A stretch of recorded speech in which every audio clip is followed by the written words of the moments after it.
You can try. You've had so You many. can try. Oh, I can try. You're funny. Are you ready? Recording in progress. Whoa. Is that you? That must have- Melinda.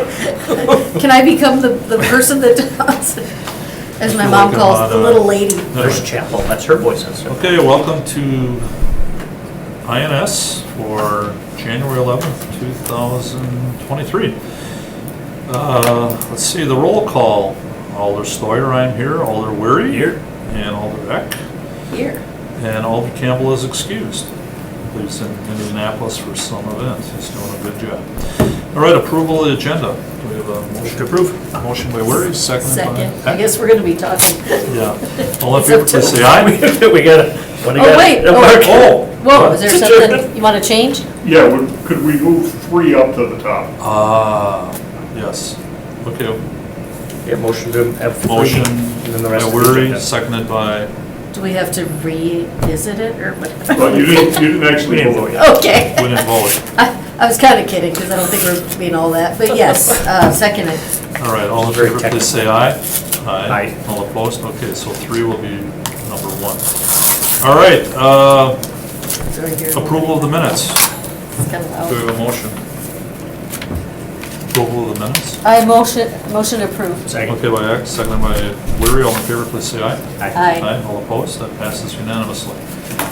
Regular business, we will start with number 3.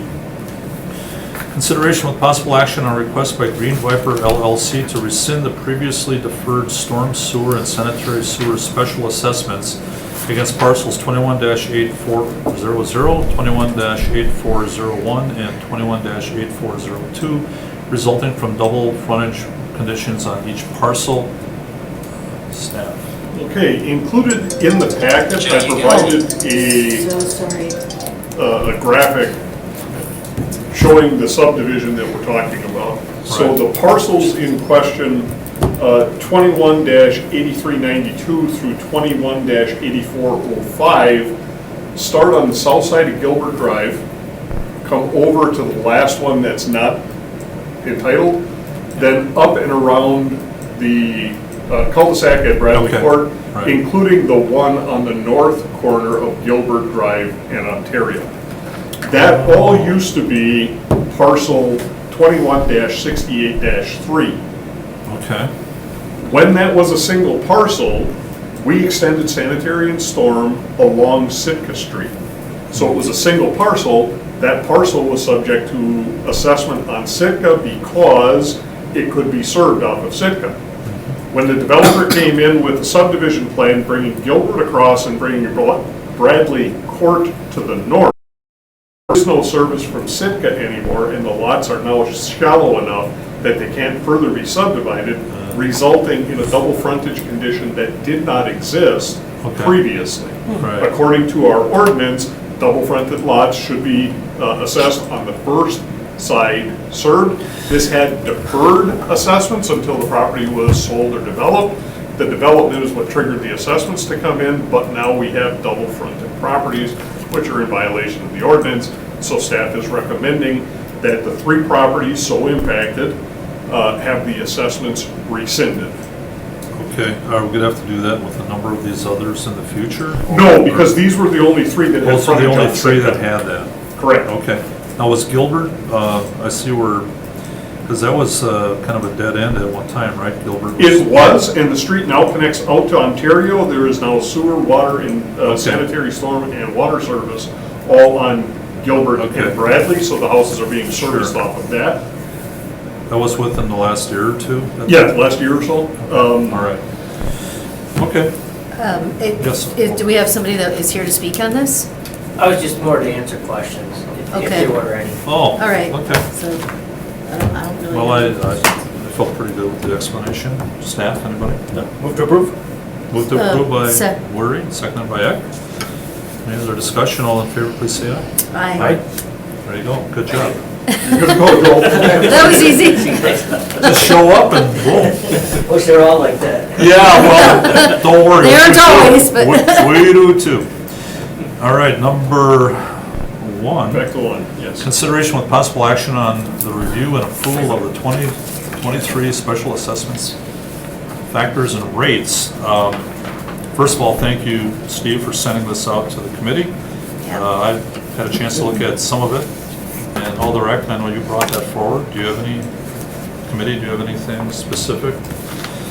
Right now, I think my first reaction was that, okay, granted, over a period of time, it seemed like a couple of years that certain items were the same price. Yeah. They didn't really go up. So, and I think just with the nature of business and life and everything else, that things will go up over time. And I guess I just wanted to hear from staff to say that with these advancements in prices or costs, if it's fairly normal, just a normal kind of advancement on that kind of stuff. Yeah, what we do is we look primarily to the previous year's construction as a guideline to what the assessment rates in the future or current year would be. We do take a look at what inflationary trends are, and the Engineering News Record Construction Cost Index is what's most applicable to our construction costs as opposed to Consumer Price Index, which is consumers buying goods. Okay, so we use ENR's Consumer Cost Index instead. And taking a look at that, where prices are from last year's assessment rates, what we got in on bids for contracts last year, taking a look at the ENR numbers, and then, you know, obviously with some of these assessment rates, we do try to keep it at an even dollar amount if we can. What Jim has found, Assistant Director Brunette, is over at least the past couple of years, we've been seeing more of an impact on pavement costs and not as much of an impact on sewer and water costs. So sewer and water costs kind of stabilized over the last 3 to 4 years. We are expecting with gas prices going up that will drive the price of PVC, which is the primary sanitary and water main material construction. So what we're trying to do with assessments is simply recover city cost, apportion that out as appropriate to other to adjacent property owners, but not to make, the city doesn't make money on assessments. We're simply trying to cover costs. Yeah. And with favorable bidding climates that we've enjoyed over the past couple of years, we've been successful in trying to stabilize that. Again, our pavement costs have gone up. We do expect that in '24, we are probably going to be looking at sewer assessments going up a little bit. Again, the pavement numbers have come up here, and the other one that's probably the biggest jump that we see is the stormwater management fee in lieu of. So that's in the middle of the first page. And what that represents, whenever possible, it's more advisable to have larger regional stormwater management features. Okay, they're less susceptible to peaks and valleys. It's typically more cost efficient to build a larger system that handles a larger basin as opposed to everybody having their own little pond or whatever that stormwater management device is. So we will build a larger regional facility, and then as property develops, they essentially purchase back our initial investment instead of building it themselves. So what this represents is them buying into a pond we've already built, and this is simply a pass-through cost based on recent construction. Those of you who've been on the committee for a while, Alder Weary, have heard us say that the easy ponds or the low-hanging fruit is long gone, and now we're actually having to buy prime property to build stormwater ponds. So that's why those costs keep going up, is we had low-value land that we were able to pick up relatively inexpensively in the past. We no longer have that opportunity. We're actually having to buy land that could otherwise be developed, turn it into a pond, so those prices are being reflected. When was that thought process, when did that change? Because I know for a while you were building stormwater ponds and things like that on wherever, but now it seems like there's a paradigm shift as far as how you're doing this type of thing? Well, it's not necessarily a paradigm shift. All the low-hanging fruit we picked. Oh. So now, as we're having to continue to develop facilities to meet our stormwater management goals, there's no easy or cheap property left out there. Everything is getting more expensive. All right. One of the things that I noticed went up significantly were the interest rate for unpaid special assessments were in other years, like between 18 and 19, it went down, and Yep. 19, you know, they were going down, and now it's really taken a jump up. Yes. The interest rate that we charge on unpaid special assessments represents our borrowing rate plus 2%. The 2% is because people are financing that with the city for either a 5 or a 10-year period, so there's administrative costs in taking care of adding that to the tax bills, and, okay, so that's where that extra 2% comes in. So it's our borrowing rate plus 2%. As the Fed has continued to increase borrowing, that's what we've got to pay on our bonds. So it's a pass-through cost plus 2. Yeah, boy, that's a bummer. Darn it. Yeah, well, is that just the cost of doing business? I mean, part of it. It is, it's just that and years where it was able to go down, now it's going up. You can't go down till you go up. So next year it's going down, No, I'm not saying hopefully. that. All depends on the economy. and- Gosh. Yeah, Yeah, well, it I- seems like it's hitting us in every possible way, Yeah, you know? that's, yeah.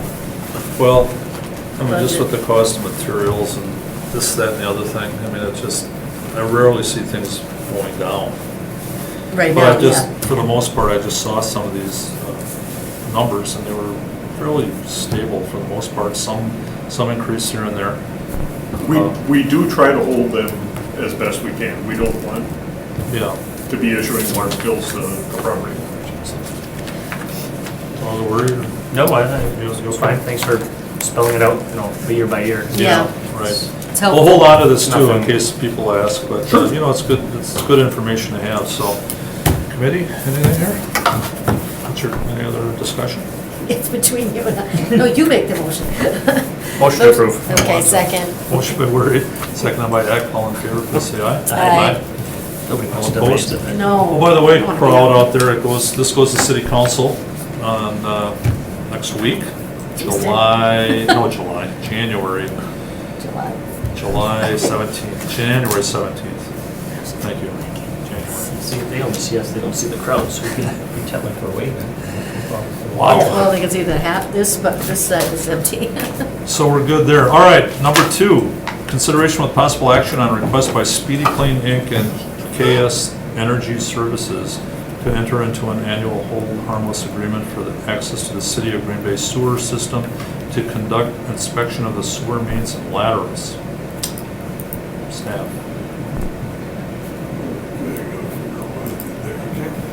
All right, Speedy Clean Incorporated and KS Energies are contracted by utility service providers like Wisconsin Public Service to perform their subsurface utility engineering. So a lot of times when Wisconsin Public Service is renewing gas facilities, they will contract with KS or Speedy Clean. Speedy Clean enters our mains, runs a camera up the lateral, and when that camera's in the lateral, the SUE provider can determine not only the horizontal location, but also the depth of the lateral. WPS then takes that information and makes sure that they don't cross for their gas service through somebody's lateral. It also benefits the city because at times where that part of the city is not due up for routine camera inspection, it provides another set of camera eyes to get inside of our pipes and do a physical inspection. They turn their inspection records over to us if they find a problem. If there are no problems encountered, no blockages, no holes in the pipe, no mineral deposits, things that could cause our sewers not to function properly, they simply let us know, your pipe looked good, which is also good information to have. So it's been a mutually beneficial relationship. Before we entered into this agreement many years ago, it's probably been 11 years or so, because I remember Director Wiesner was here. I was the assistant director when we first started doing this. We did go through a pretty rigorous process to make sure to vet these people, to make sure they knew how to do CCTV cameraing inside of our sewers, and a lot of these guys who are working for these companies also came out of sewer televising companies around the state. So again, it's been a very mutually beneficial relationship for them and for us, so staff is recommending approval. They just, Go ahead. Yeah, so basically, it's like, so they're not liable when The we whole just read harmless it. is for that. Right, the Yeah. hold harmless protects the city in case they put a camera in our sewer and something happens, the camera breaks, gets disabled, they puncture, put a hole in our sewer, Yeah. that kind of right, thing. Right. This reminds me of a doctor appointment I have to make, to put a camera up a lateral to make sure the pipes are good. So don't, just sidetrack, but yeah.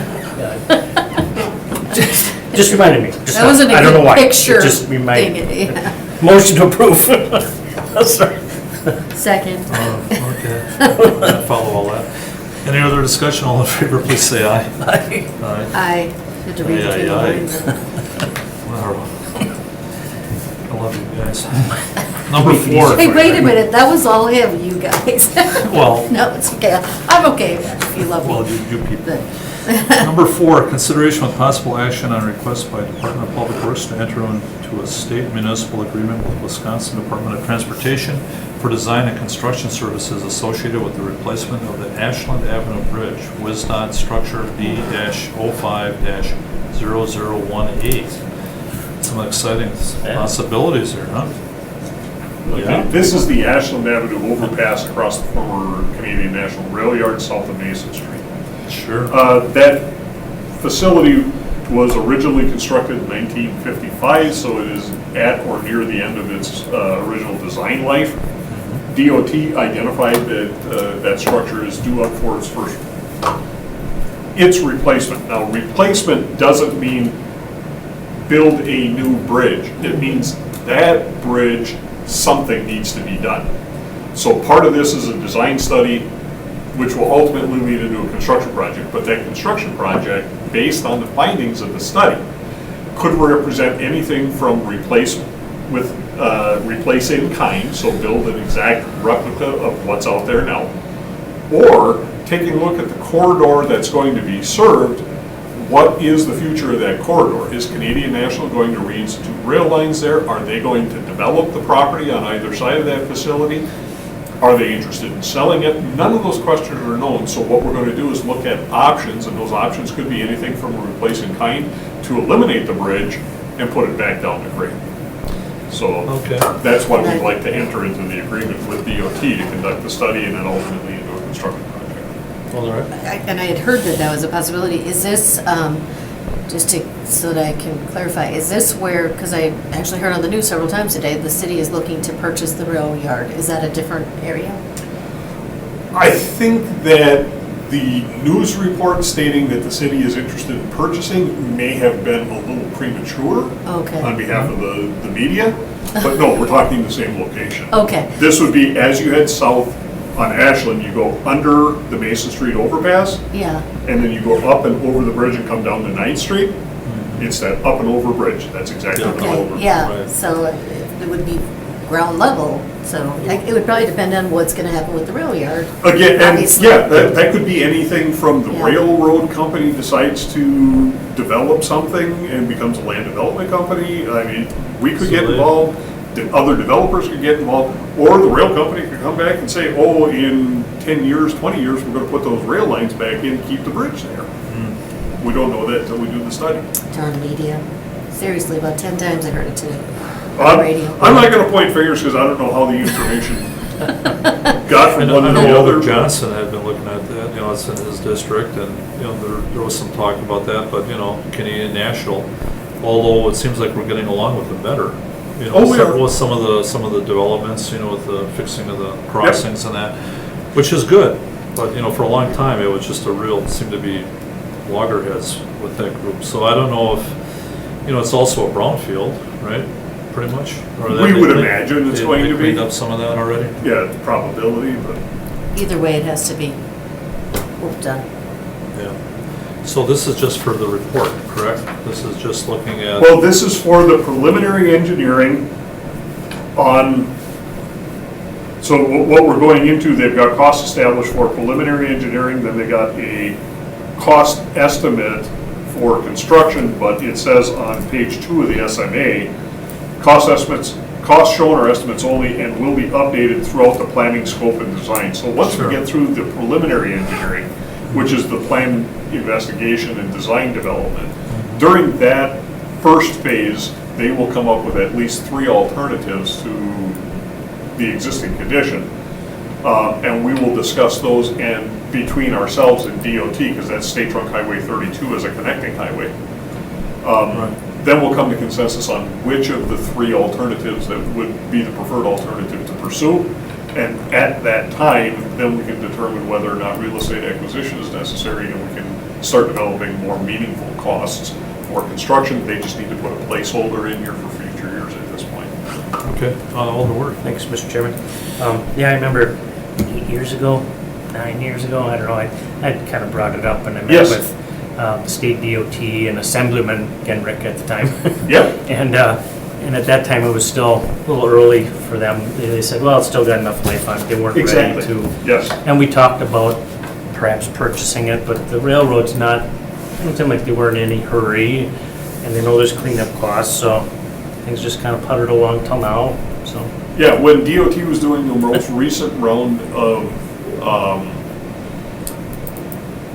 they were evaluating the data from the most recent round of bridge inspections. That's when they looked and went, oh, wait, 1955. Clock's ticking on that one.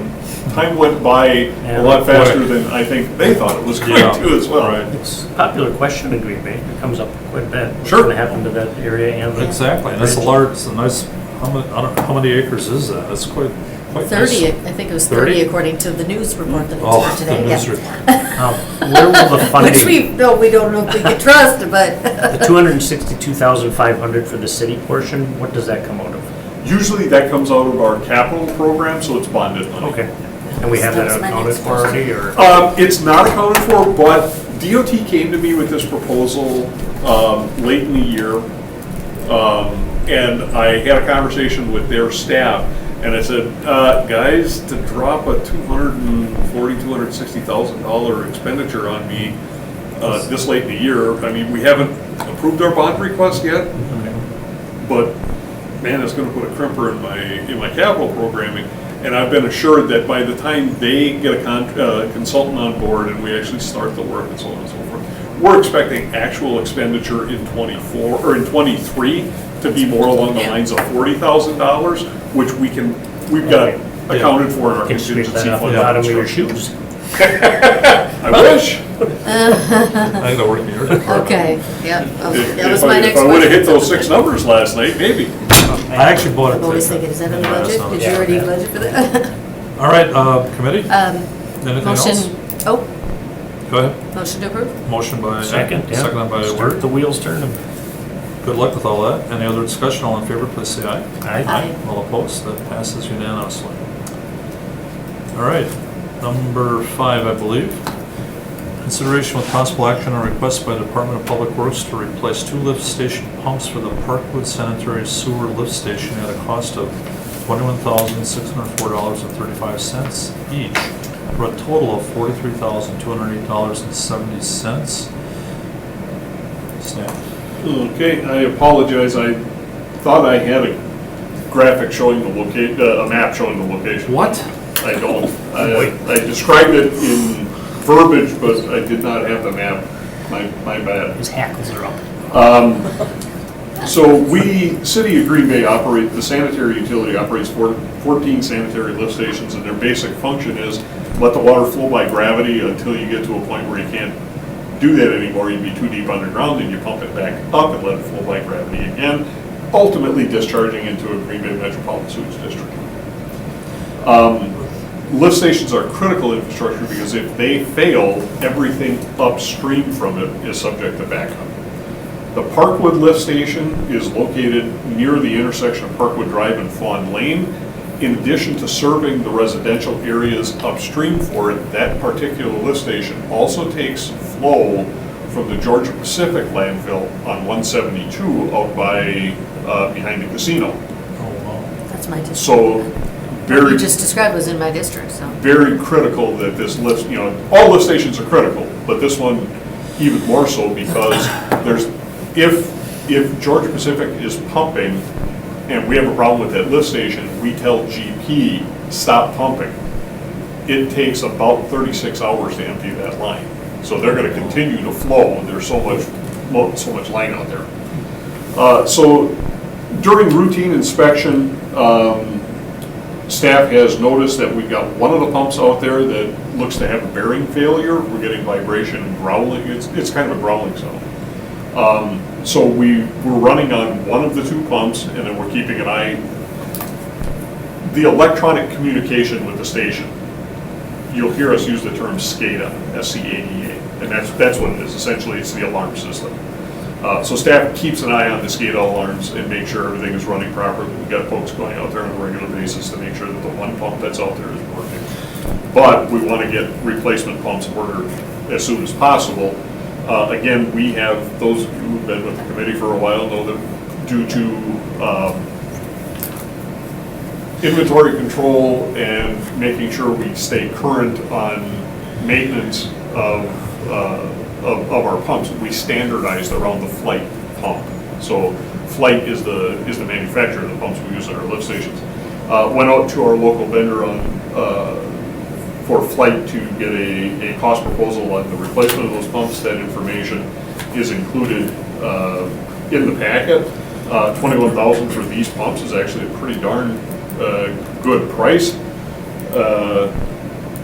And if we only had to buy one pump, it'd be okay, because at a staff level, we can authorize up to $25,000 expenditure, but this would come out of our materials and supplies, or it actually comes out of our lift station maintenance budget for the sanitary utility. So it is anticipated and covered under budget already.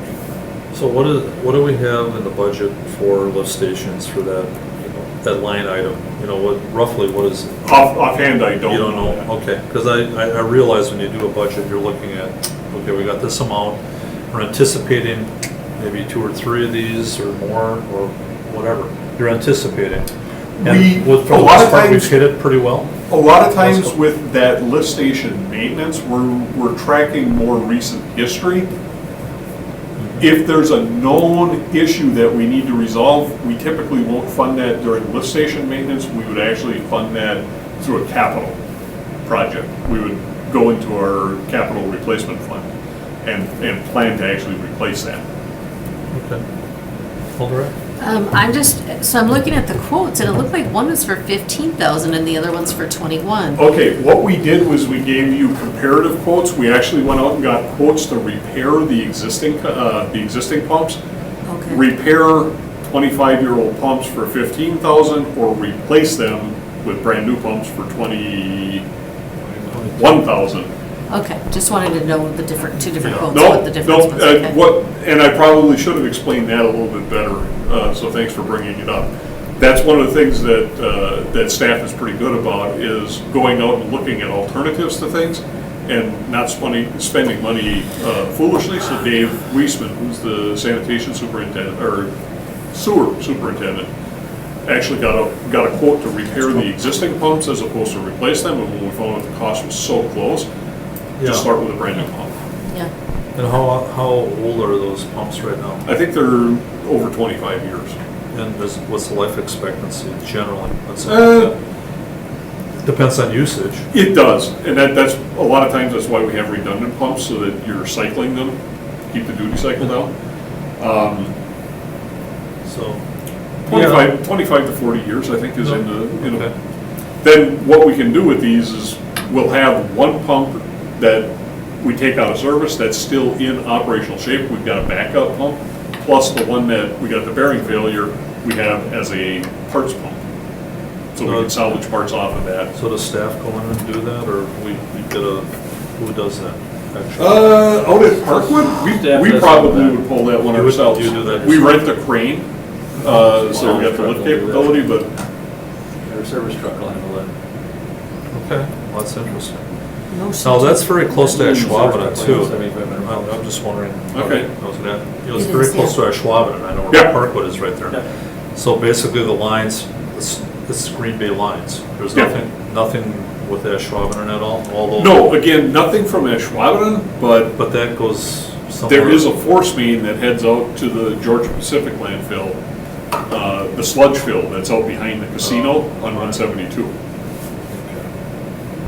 All right, it's just interesting because, when you look at it, everything's so close together and it's just that, well, the pipes go that way and our pipes go that way or whatever. Yeah, because mostly the south side of Lombardy, then it turns into Hazelwood, is, you think of it as Ashwaubenon. The only reason, it's part of my district, so I know that it actually veers around there by Parkwood and, you know, that whole Yeah. area is all Green Bay. So, And interesting. Mark, water knows where to flow. If it's from Schwabana, it will not flow Oh. into Green Bay. Let's go pretty far. Thank away. you, Professor. Little known fact. I think there's a 14-week lead time, so it should be springish. Yes. Yeah. So that's Okay. good. The lead times are getting a little better. Luckily, these are more, unfortunately, in our industry, nothing is standard, but these are more standard pump than not, so the lead time is actually pretty decent. Unlike sewing machines, which is a year. Yeah. Yeah, I was so disappointed because we need I it right know, now. I know. Yeah. So anything else? Motion to approve? Second. Okay, by Eck, seconded by Weary. Any other discussion? All in favor, please say aye. Aye. Aye, all opposed. That passes unanimously. So let's try to get back to the agenda then. Number 6. Shoot. I'm getting there. Down below All right, number is not 6, mentioned. consideration with possible action on the review and award of This is contract not bridge mentioned. 7-22, Main Street Bridge B-5-311, hydraulic rehabilitation phase 1. Stan. Okay, so the hydraulic rehabilitation phase 1 is going to consist of removal of the hydraulic pump and shipping that off to Oil Gear so that they can start refurbishing it. Again, you know, going back to the hydraulic issues at the Ray Nitschke Memorial Bridge, for several years, we tried to fund everything at once, and it was a massive price tag on it. So what staff did is working with Medeski and Mathers, they've come up with a multi-year, multi-phase approach on doing these things one at a time. And the first phase of this is removing the existing pumps and sending them in to be refurbished. Then we're also going to buy one new pump. So we'll have one refurb and one new pump being installed, I think, having a spare, and that way we'll always have a spare, and we're gonna sequentially go through and replace the 4 pumps, the 4 hydraulic motors, so on and so forth. But the first thing we have to do is now, when shipping season is not going on, so we can afford to have the bridge out of service for a little while, we're gonna remove that first pump that needs to be refurbished. So. That is a pump that is non-functioning right now. Yeah, that is the pump that we've got the brass in the oil from, so getting that one refurbished, we're still gonna leave one pump in there that's operational, and get this done. And again, these also have significant lead times on them. So we bid the project out, we had 3 responding vendors. Low responsible bidder was Drax Incorporated, in the amount of $67,762. So staff recommends award to Drax. Why the big Yeah. difference? Boy, I wish I knew. I mean, really, that's amazing. I mean, you would think a lot of these firms that do these type of bids over time, they kind of sense what somebody else does over time or whatever. And they're usually all somewhat close, depending on things. But I Yeah, guess it's even just- the price swing between Zenith Tech and Lundo was pretty substantial. Yeah. It was almost Unless a they don't want $60,000 it, swing. maybe they don't want the job. You know, So Some- which one are you proposing to go with? the bottom. Drax. Okay. Well, I figured that was, but I Yeah. don't, do I see that? Guardians of the Galaxy. Maybe you do have it. Big S- orange guy, blue guy, Drax. I have another question. I think Drax was actually the company that was in Boomraker. Hugo Drax. Wow, that's a good memory. Wow. Yeah, so, Sorry. bring it back to. Sorry, I wanna go back to Bring it back business. to, back to the meeting. This was something we had approved for you to get the bid on, correct? I mean, Yeah. Okay, so motion to approve. Second? Second by Weary, all in favor, please say aye. Aye. All opposed? That passes unanimously. Okay. Number 7, oh boy. Should we- Report of actions taken by Department of Take- Public Works, granting of licenses. How do you prefer Separate to them. do this? Do I have to Should we separate? lump them? What are we doing? Do we All we're motion to doing do is them all at once? all we're doing is reporting out. Oh, you're reporting out. These Report. licenses have been granted. Thank you. Motion to Good. receive and place on file. By X, seconded by I Weary. suppose if you want to be lazy, not read them, that's fine. No, that's, I was that's, getting excited. Well, we had to approve each one of them as he did it, so. that's a lot of them. Right? That's a lot. Anyway, okay, all in favor, please say aye. Aye. All opposed? Thank you, Alder Weary, for saving me. All right, so what do we got here? Director's report on recent activities. Public Works. Okay, biggest thing that I want to share with you, we did have a couple of winter events over the holidays when we were not convening, so staff was responsive on handling that. We are thankfully back down to a relatively clear pavement condition again, so ready to handle what Mother Nature sends our way next. And the one thing I did want to share with you is just following the weather reports that we do. It looks like we are in for about a 10-day, the 10-day prognostication right now is showing that we are not looking at any winter storm events and actually above average temperatures for the next 7 to 10 days. So Okay. we're pretty happy with that. Yeah, I'd say. And I know you look at a lot of different providers, if you will.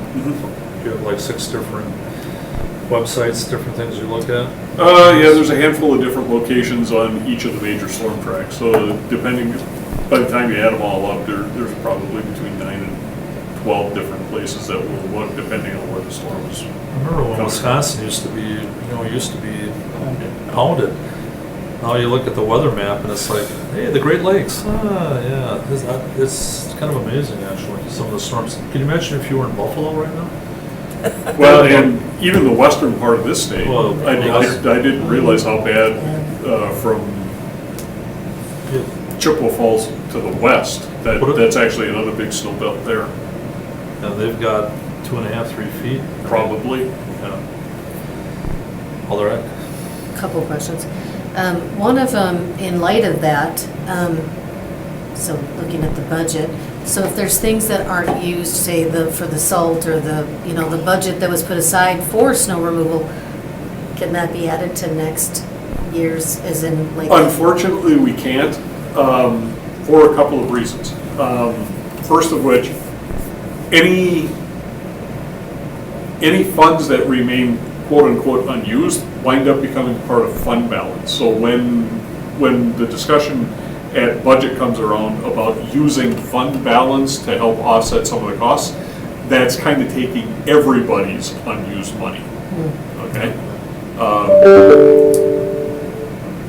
Secondly, especially when it comes to items like consumables, salt, for instance, we in July have to estimate what our salt use for the future, for the coming year is, and we enter into a contract with the state DOT on that.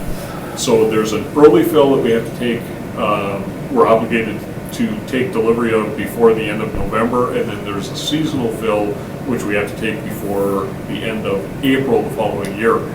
And if we have a mild winter like we had 2 years ago, we were obligated to purchase 6,500 ton of salt or something like that. We only went through 2,000 ton that year. I still have to buy that salt. I've got a contract with the state. But then we still would have the salt for the following. Right. So the following year, so in the '22 budget, that's why we had this discussion during budget time. Yeah. In the '22 budget, our materials and supplies budget was small because I had excess salt left from the previous winter, so I didn't request money to buy salt. But we used that last winter, so this year I gotta buy salt again. So technically, I mean, that way it kind of does cross over Yeah, a to the little next bit. budget somewhat. But, yeah, because you hear, I hear people saying, kind of use it or lose it, and I don't, really- when you're thinking of budget, you don't want to hear that, because use it or lose it means you're using it. We've you don't never need to. done that. When we get to the finance committee meetings in April, late March, early April, by that time, the final audit has been done, and we start talking about whether or not revenues exceeding expenses, or if there was money left over, and how much of that is gonna go to applied surplus, which then becomes fund balance for the next year, or if there are projects or initiatives that folks have been holding back on that they asked for, to release some of that money that was saved during the previous year's budget to pay for some of these things.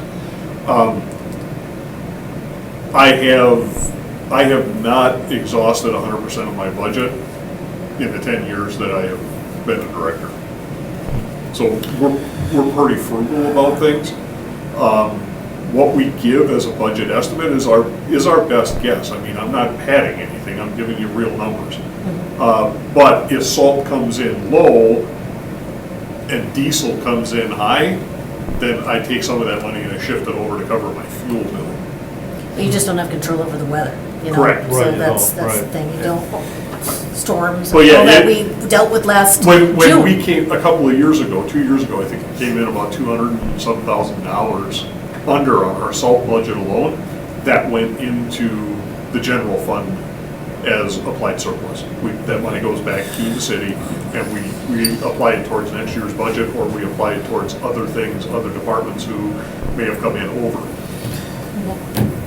Second question, and so is the roundabout on West Mason at Taylor, is that something that I would talk to you about? Yes. Okay. Complaints. Okay. Okay. And just a signage that could be, and sorry, usually I'll send you an email, I just got this today, but the roundabout as you're coming up from Taylor onto West Mason, and you're coming up, so you're going north, North to and you south. want to get on the highway. And I will tell you, because I live over there, it's very difficult. So the person who complained, I'm like, yeah, amen, because I have the same problem every day.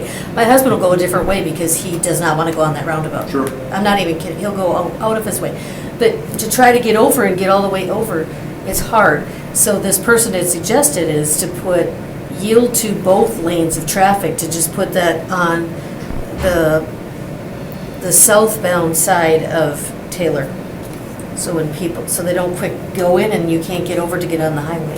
So if you're Because trying it to. happens right away. Yeah, because It's you gotta quick. get, I mean, you're basically skipping over 2 lanes if you want to get onto over the the highway. highway.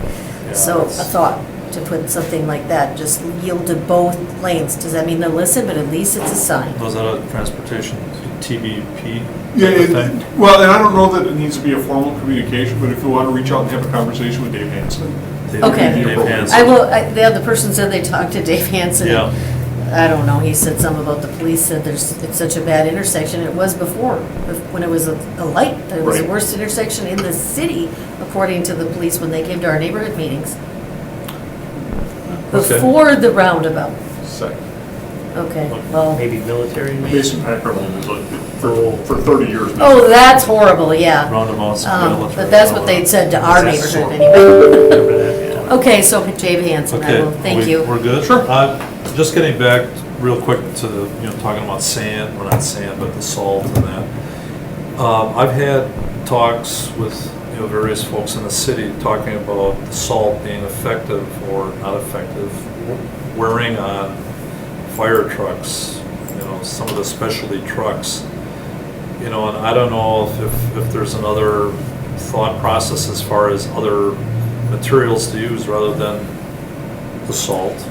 And I know that you might have brought this up in the past too. Somebody even said something about like beet juice. I think we tried that. In Colorado, they use sand. Or sand, different things. And I'm just saying that, a lot of times when we're looking at upgrading a fire truck, there's times it's like, well, the salt is eating it away, so we have to do this. And I'm just taking that as one snippet of some concerns that are out there. And I just don't know if that's something that has been vetted that much. It's something that every public works agency in a northern climate deals with, yes. Yeah, so, I don't know if there's, that's the best standard practice right now. that It we is. have. Well, you've gone to the brine, Correct. but sand when it's too cold. Well, sand we use in areas that we don't use salt, and when it gets too cold, that salt won't become effective. Sand provides some measure of traction, but it will not melt the accumulated precipitation. No. All right. But the brine, in fact, I heard on the news too, that, I don't know, I guess I've been listening to the news today. Yeah, really. That the brine is easier on the environment than the salt. It is. I mean, eventually the salt washes into the sewers and. Correct. So, And what kind of, long-term effect have you seen with something like that? There are a lot of studies out there that have been completed, one of which ran for, I think the study period was about 15 years here, 15, here in Wisconsin, and they looked at areas near the lake shore, central part of the state, and so on. And what they are seeing is that our groundwater supply and our surface waters are increasingly, the chloride concentration is going up, and the only contributing factor is road salt.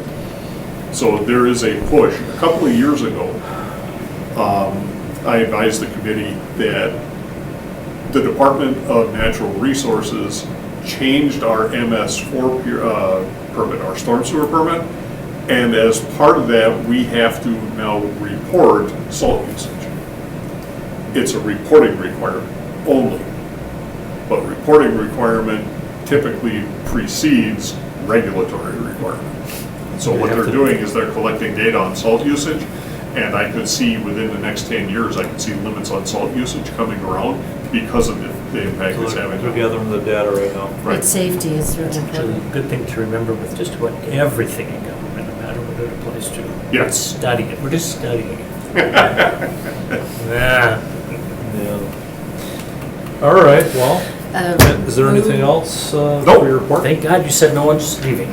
So remove to. That's usually you're like, Yeah. there's some bad Yeah, news. the worst news I could possibly have, he gave us not too long ago. All right, So, the motion next to meeting, receive. well, the next meeting will be Don't we January receive that, please? 25th. He is horrific. Public hearings, nothing? We Receive have and to place receive on and place on Yes. file the director's report. Yes, you are So, on it. Motion. Second. Seconded by Weary, all in favor, please say aye. Aye. That passes unanimously. Next meeting, INS, is January 25th. Motion to adjourn by one of you. Motion to adjourn. Second. By Zach, and seconded by Weary, all in favor, please say aye. Aye. Aye. Well done. It's always enjoyable, Okay. We right? are done. Recording stopped. Leave meeting. I feel like I'm gonna be I'm frisked. leaving the meeting.